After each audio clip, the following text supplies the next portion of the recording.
America பென்சில்வேனியாவின் கிராமப்புறங்களில் அமைந்திருந்த ஒரு பழைய மில் பாதை ஒரு காலத்தில் நகரங்களுக்கு இடையிலான குறுக்கு வழியாக இருந்தது.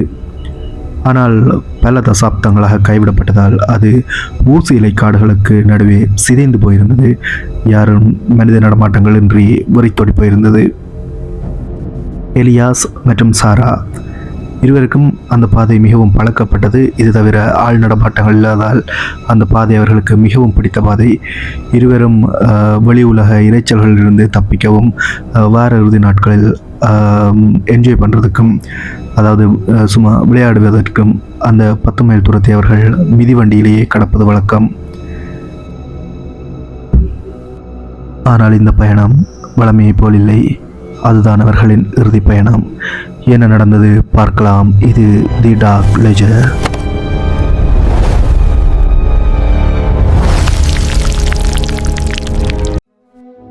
எலியாஸ் மற்றும் சாரா இருவரும் வேறு வேறு ஜெண்டர் என்றால் கூட மிகவும் நெருக்கமான நண்பர்கள். நான் ஏற்கனவே குறிப்பிட்டது போல அந்த பழைய மில் பாதையால் அவர்கள் வார இறுதிகளை கழிப்பது வழக்கம். அதுவும் மிதிவண்டியில், துவிச்சக்கர வண்டியில். யார் முதலில் அந்த துருப்பிடித்த பாலத்தை தொடுகிறார்களோ அவர்கள்தான் வின்னர். இதுதான் அவர்களின் பந்தயம். ஆகவே வழக்கம் போல் அன்றும் யார் முதலில் அந்த துருப்பிடித்த பாலத்தை தொடுகிறார்கள் என்று பார்ப்போம் என்று சாரா சத்தமிட்டபடி காய்ந்த இலைகளை சிதறடித்து கொண்டு வேகமாக சென்றாள். அவர்கள் ஏற்கனவே பல தடவைகள், சொல்லப்போனால் நூற்றுக்கணக்கான தடவைகள், ஏனென்றால் அவர்கள் சிறு வயதிலிருந்தே அவர்களுக்கு இந்த பழக்கம் இருந்தது. அவர்கள் நூற்றுக்கணக்கான முறை இந்த பாதையில் சென்றிருக்கிறார்கள். ஆனால் இன்று சூரியன் மறையும் போது காற்று வழக்கத்திற்கு மாறாக கனமாக இருந்தது. வழக்கமாக ஒலிக்கும் பூச்சிகளின் சத்தம் அடங்கி காதை வலிக்கிற அளவுக்கு ஒரு நிசப்தம் நிலவியது. அடர்ந்த மரங்கள் வானத்தியை மறைக்கும் டெட் சோன் போல் காட்சியளித்தன. அவர்கள் அந்த டெட் சோன் பகுதிக்கு வந்தபோது குளிர் நடுங்க வைத்தது. சாரா திடீரென பிரேக் போட்டால். பாதையின் நடுவில் ஒரு சிறிய 3 சக்கர மிதிவண்டி இருந்தது.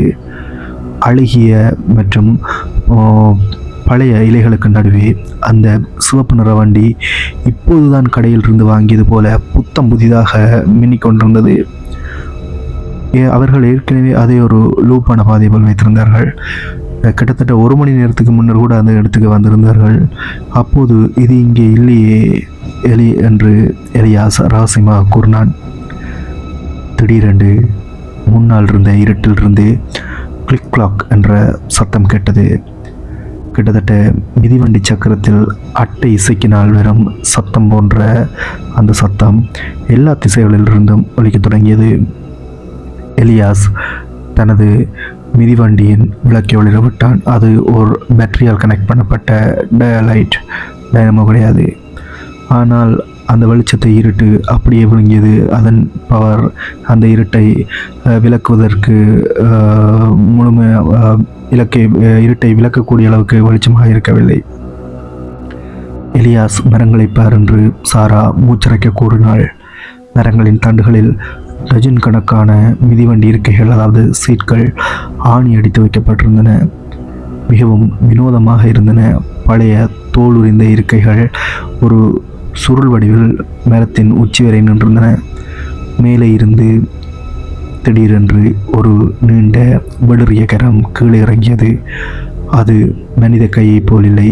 அதன் மூட்டுக்கள் அசாத்தியமான கோணங்களில் வளைந்திருந்தன. இந்த முறை அவர்கள் மிகவும் பயந்து விட்டார்கள்.